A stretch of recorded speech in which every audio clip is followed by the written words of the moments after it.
Alright, y'all are just gonna have to ignore the big, or like the fan sound. But basically, hold on.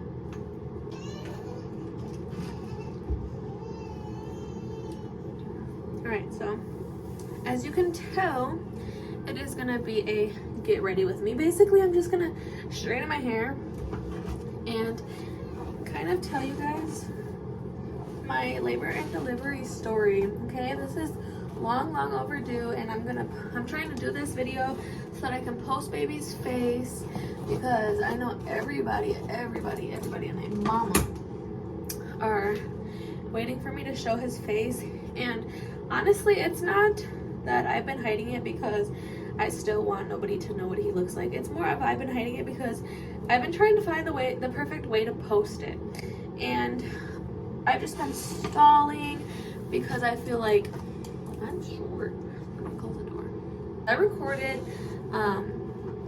this labor and delivery story time already in my car, but basically I didn't like how it ended up turning out, so I ended up not posting it. I deleted the content, and I was like, you know what, I'm gonna just re-record it. And then it's been, I think, like 2 weeks since that's happened, and I've said that.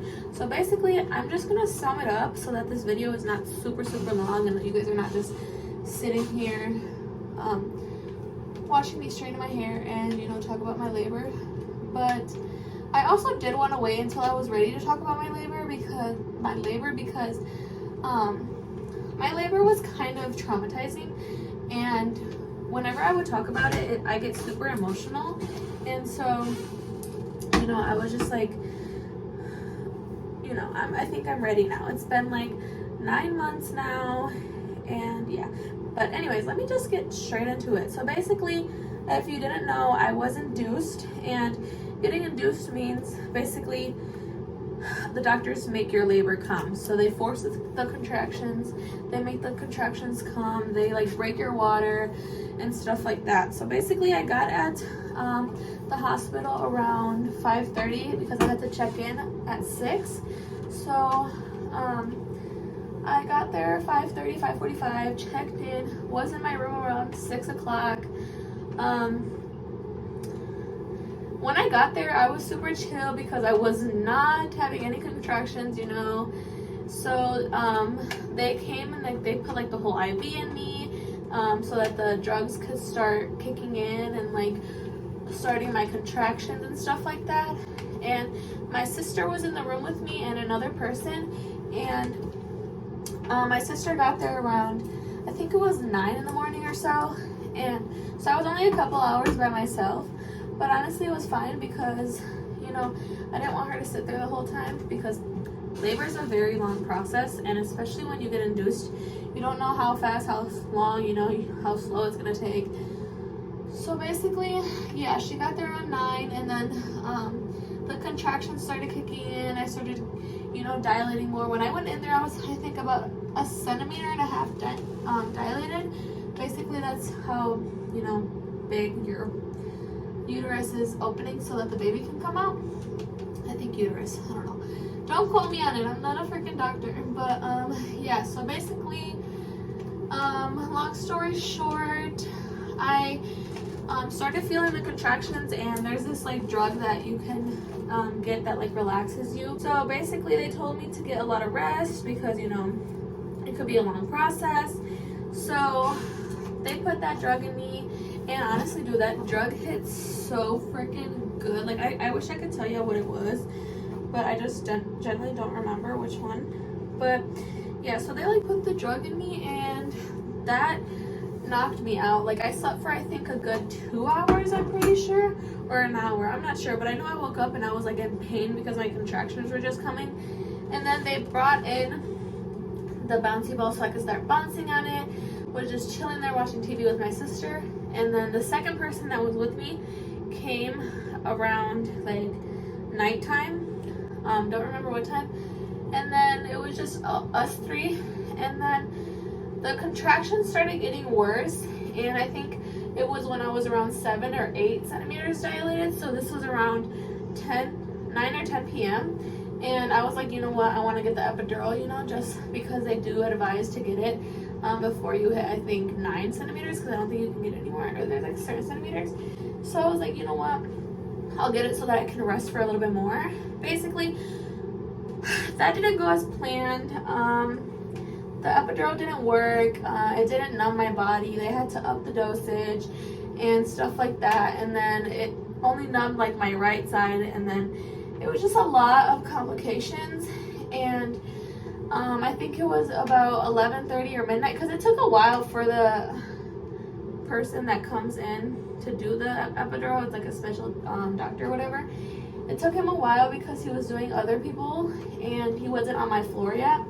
And so, you know, it did take a while. And then since the epidural wasn't really like working or like, you know, numbing me, I did still feel all of the contractions. And so I think it hit around midnight, and the nurse said that I was ready to start trying to push, you know, and I was pushing. And long story short, I was pushing for, I kid you not, 2 hours.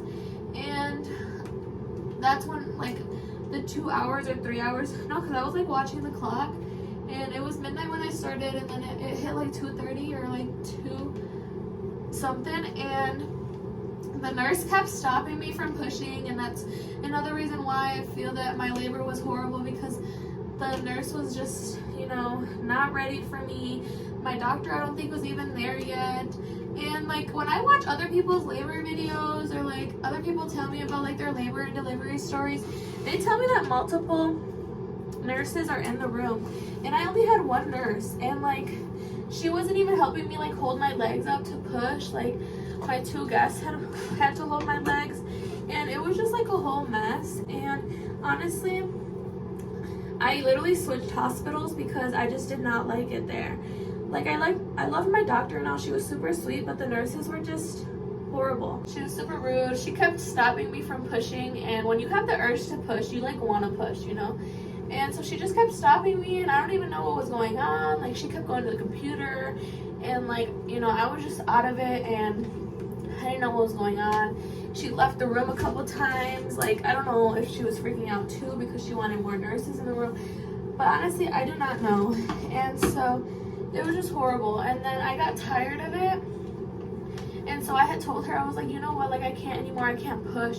Like I'm over it. Like I want a C-section. And she was like, no, you don't. Like you're fine. Like just keep going. And that honestly triggered me. Like I was like, I want a C-section. Like I'm done. I can't anymore.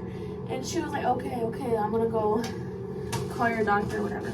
So I'm guessing my doctor still wasn't even at the hospital. And so I was just over it. And then my doctor came in, and she was like, okay, it's still gonna be a little process because you have to sign all the paperwork. I guess you have to sign like paperwork to make sure. And I seen that it says like, if something happens to you, the doctors are not responsible, blah, blah, blah. I was like, oh shit, what am I signing up for? But I was just honestly out of it, that I was like, I don't care. And the other people in the room were very concerned because, you know, getting a C-section is very risky, and you never know with a surgery like that. So yeah. And then once we get back to the C-section area, you know, room, basically the epidural wasn't numbing me, so they had asked me if I can feel like my stomach getting cut and stuff, and I was like, yeah, I can. Like I literally felt everything. And then there was 2 doctors in there.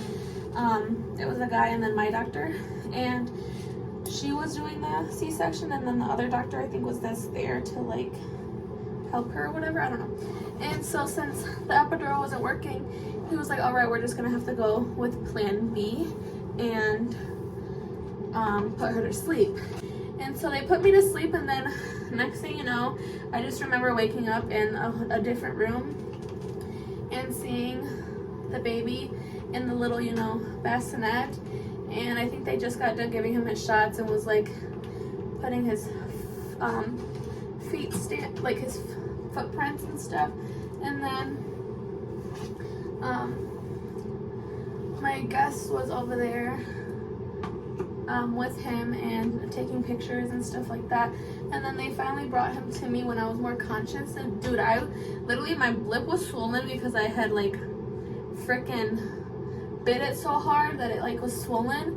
And then I was out of it, like I could barely hold him, so they had to put him on my chest. And then since I wanted to breastfeed, they like put him on my boob. But another thing about my hospital is they didn't help me like latch him on.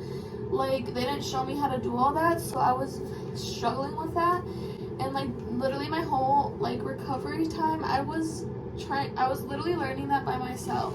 And like most people say that they have like the lactation consultant or something come in and like, you know, show you, and I didn't have that person come in and like show me and help me, which was horrible because, you know, I was struggling by myself. And like he was fussy and like crying the whole time. Like I kid you not, I didn't sleep at all. And then when I did sleep, like the nurses would come in and it was just horrible. But basically that was my experience of my labor. And honestly, I'm glad I switched hospitals because I've already went to this hospital.